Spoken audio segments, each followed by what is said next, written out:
हाँ जी, क्या हाल चाल? सब ठीक? तो आपके मन में भी ये सवाल उठ ही रहा होगा कि ये क्रिप्टो का मार्केट क्रैश क्यों करता जा रहा है और रुक क्यों नहीं रहा, और रुकेगा तो कब रुकेगा? तो उन सभी सवालों के जवाब मैं आपके पास आज लेके आया हूँ। ध्यान से सुनना, जहाँ से ये सब शुरू हुआ वहाँ से और अभी तक पूरा सिनारियो आपको बहुत ही इजीली समझा दूंगा और कोई वीडियो आपको देखने की जरूरत नहीं पड़ेगी। ठीक है? तो सबसे पहले हम आ जाते हैं कि ये क्रिप्टो का क्रैश स्टार्ट कब हुआ। ये स्टार्ट हुआ 10 अक्टूबर को। वहां पे सबसे बड़ा लिक्विडेशन एक इवेंट आया। आया क्यों? क्योंकि डोनाल्ड ट्रंप जो यूएस के प्रेसिडेंट हैं, उन्होंने एक ट्वीट किया जिसपे उन्होंने चाइना को टैरिफ से डराने की कोशिश की। तो उसके ही डर से क्रिप्टो क्रिप्टो को, क्योंकि हम रिस्क ऑन समझते हैं, क्रिप्टो में सबसे पहले सेलिंग आई और फिर बाकी सारे स्टॉक्स में भी सेलिंग आई। तो सबसे पहले तो वहां पे, अब उस टाइम पे बहुत सारे इन्वेस्टर्स के, कुछ मार्केट मेकर्स भी बोलते हैं, उनके मार्जिन कॉल ट्रिगर हुए। तो मार्जिन कॉल ट्रिगर हुए तो सेल ऑफ और बढ़ा तो मार्केट और ज्यादा नीचे गिरा, तो बिटकॉइन का प्राइस और गिरा, इथेरियम का प्राइस और भी ज्यादा गिरा। क्योंकि आप देखेंगे तो बिटकॉइन अपने टॉप से अराउंड 35% डाउन है और इथेरियम अपने टॉप से 40 to 45% डाउन है। और ये सब अक्टूबर 10 से अभी तक हो चुका है। फिर अक्टूबर 10 से इतना बड़ा सेल ऑफ आया, उसके बाद क्या हुआ? क्योंकि मार्केट ने थोड़ा अपने आप को रिकवर करने की कोशिश की थी, उसके बाद आया एक गवर्नमेंट का शटडाउन, जो कि यूएस में 43 डेज तक चला। आज तक का सबसे लंबा वो शटडाउन है यूएस गवर्नमेंट का। तो उस वजह से भी कुछ अनसर्टेनिटीज आई। फिर ट्रंप के जो मीडिया में स्पोक्स पर्सन हैं वो आए, उन्होंने बोला कि अब हम कोई डेटा नहीं देख पाएंगे क्योंकि ये गवर्नमेंट बंद थी। तो मार्केट को एक और बहाना मिला गिरने का। ठीक है, क्योंकि मार्केट को लैक ऑफ डेटा पसंद नहीं है बिल्कुल भी, और लिक्विडिटी क्रंच एकदम से आता है। फिर आए फेड के लोग। फेड के लोगों ने बोला कि हम इंटरेस्ट रेट कट तो अभी नहीं देख पा रहे, तो उस वजह से भी और सेल ऑफ आया। तो सबसे ज्यादा सेल ऑफ फिर क्रिप्टो में आया, क्रिप्टो में और कुछ हाई बेटा स्टॉक्स में। अब क्रिप्टो में सेल ऑफ आया तो क्रिप्टो का सबसे बड़ा लीडर कौन है? वो है बिटकॉइन। बिटकॉइन में सेल ऑफ आया। बिटकॉइन के बाद आता है इथेरियम। इथेरियम में भी सेल ऑफ आया। अब उनमें सेल ऑफ आया क्यों?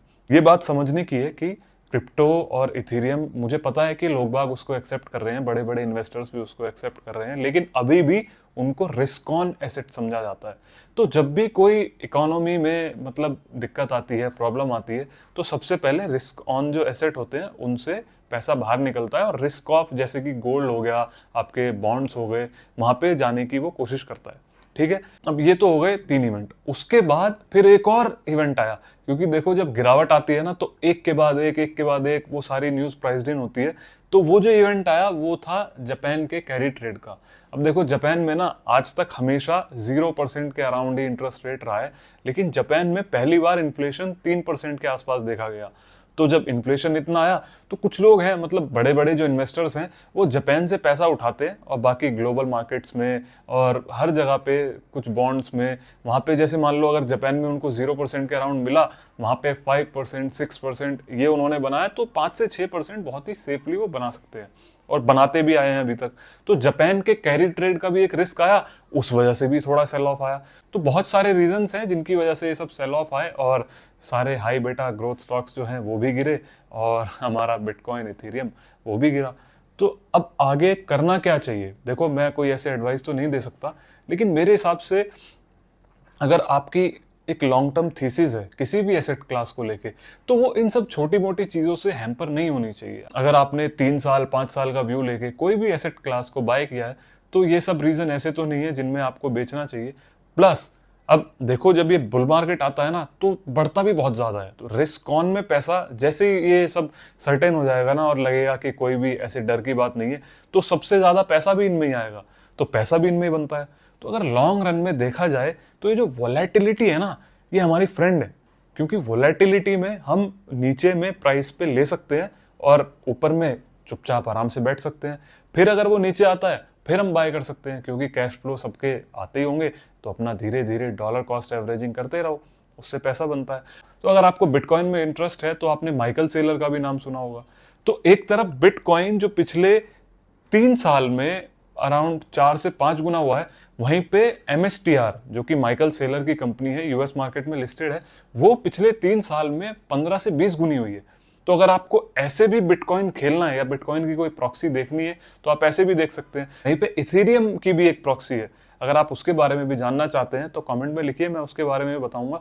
क्योंकि जब ये अंडरलाइंग एसेट इनका बढ़ता है ना, तो ये जो डेट्स होती हैं, इनको डेट्स बोलते हैं, उनमें और ज़्यादा मतलब वो बढ़ते भी ऐसे ही हैं, और फिर अगर इनमें गिरावट आती है तो उनमें थोड़ी सी और ज़्यादा गिरावट आती है। और लेकिन जब ये बढ़ते हैं या होल्ड भी करते हैं तो उनको प्रीमियम टू एनएवी मिलता है, मतलब एमनेप बोलते हैं उसको। तो अगर आप ऐसे ही क्रिप्टो के भी कुछ स्टॉक्स में इंटरेस्टेड हैं तो आप कमेंट्स में बताइए, मैं उनके बारे में भी आपको काफ़ी अच्छे से डिटेल में बताऊंगा। और देखो, अगर आपने जीनियस एक्ट पढ़ा हो जो कि ट्रंप एडमिनिस्ट्रेशन ने निकाला है, तो आप उससे भी समझ पाएंगे कि इथेरियम के आगे कितने सारे टेलमेंट्स हैं। क्योंकि जो भी स्टेबल कॉइन्स और उन सब के ऊपर बात चल रही है वो इथेरियम की ही लेयर 2 चेन पे होती है। तो टोकनाइजेशन भी रियल है, बोलते हैं कि वॉल स्ट्रीट भी टोकनाइज हो जाएगा तो उसके लिए भी इथेरियम को फायदा मिलेगा। और ये जो इथेरियम की डेट कंपनीज है ना, ये अपने आप को मतलब ये अपने इथेरियम को स्टेक भी कर सकते हैं, तो स्टेकिंग का भी उनके पास यील्ड आएगा।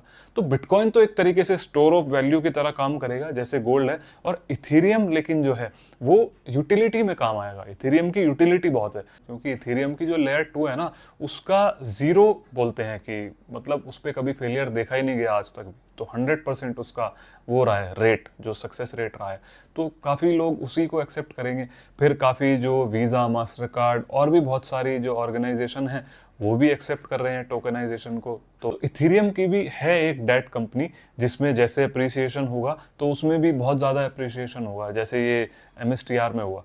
अगर आप उसके बारे में भी जानना चाहते हैं तो कमेंट में लिख दीजिएगा ETH DAT डेट। फिर मैं पहचान जाऊंगा कि हाँ, आप सच में उसके बारे में जानना चाहते हैं, तो मैं उसके बारे में एक डिटेल वीडियो बनाऊंगा और कैसे कैसे उनके प्राइस टारगेट आगे हो सकते हैं वो भी बताऊंगा। तो सब मैं आपके लिए लेके आऊंगा, अच्छे अच्छे एसेट क्लास लेके आऊंगा जिसमें आप बहुत ज़्यादा पैसा बनाएंगे। तो देखते रहिए। Thank you, take care.